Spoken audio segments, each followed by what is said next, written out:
So the question that people ask us a lot, because we demand that you have a product and a customer. The question is, how do I go and get a customer? Have a cup of coffee or tea or whatever your drink of choice, mix in some bravery into that, and go get that first customer. It is a lot easier than you think it is. Your job as a startup founder is primarily in selling. And a lot of people who like to create, who like to code, they're extremely hesitant because maybe the product is not perfect enough, maybe there is this thing, and often they hide behind that perfectionism because they do not want to just get out and talk to someone about their product and talk to someone about buying their product. And by the way, your parents don't count, and neither is your grandma. This is a litmus test. You're going to invest a lot of your time. You're going to invest a lot of the resources. You could spend the time other places. If you're not willing to sell, or if your product is not sellable, you're wasting your time. So if you think about it from that perspective, that really helps. It is both very difficult and not that difficult at all, and you just need to get out and start selling. We've had people sell in the coffee shops, they've sell through cold calling, they sell through just walking into establishment that is in their industry and talk about that product. That happens all the time, and it's easier than you think it is. Another really, really important thing why you need to get your first customer and also be talking to that customer is, while you probably have a really good hypothesis on what your product should be, chances are you do not know what good product looks like, and you will create that good product with your customer. If you were to use a Wayback Machine and go look at Google, go look at Facebook, go look at Airbnb in their inception years, what you will discover is that they were nowhere nearly as good a product as they are. They are just that, minimal viable product. For you to move up from that, you have to be co-creating your product with your customer base. You need to be listening, absorbing, and reinventing their feedback and improving your product with that. It's the only way to get the product that people will want to buy. Very often people run into a trap.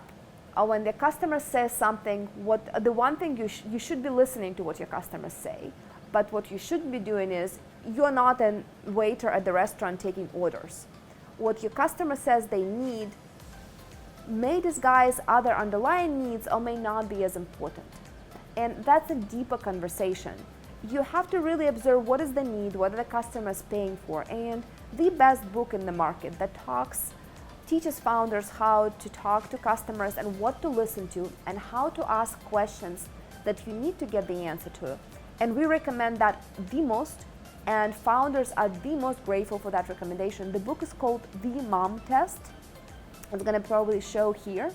And this is a super thin book. You could read it over the weekend, and you will see, if you ever talk to the customers, you probably have committed a lot of mistakes that the author advises you not to do, and it's very easy to avoid them. So we not only recommend that every founder reads it before they go talk to the customer, we also insist that every time you re-engage the customer again, you open that book or you open your cheat sheet to that book and you revisit the do's and don'ts of talking to customers. You're gonna get much more useful feedback that will get you to the right product a lot sooner. How does the social media affect people getting their first customer? Well, I would say that social media right now affects everything. And social media is a uniquely powerful tool that will let you engage with your customers one-on-one and get you to have a dialogue and really have your pulse on what your customer needs. Don't take everything to heart, but engaging with your customer in authentic dialogue will allow you to cultivate the customer base that will be loyal, supportive, and will allow you to discover the lives that your customers live so that your product could serve those lives better. When you're getting your first customer, get him or her in whichever way you get, and it doesn't matter. It's not yet advertising, often it's more personal one-to-one sell, and it's really important. While that methodology will not scale, and later you will have to experiment with advertising, social media, business-to-business networking, a lot of other things. In making your first sale yourself as a founder, you get that unique experience. You see what works, what doesn't. You see what messages resonate and what messages do not resonate at all.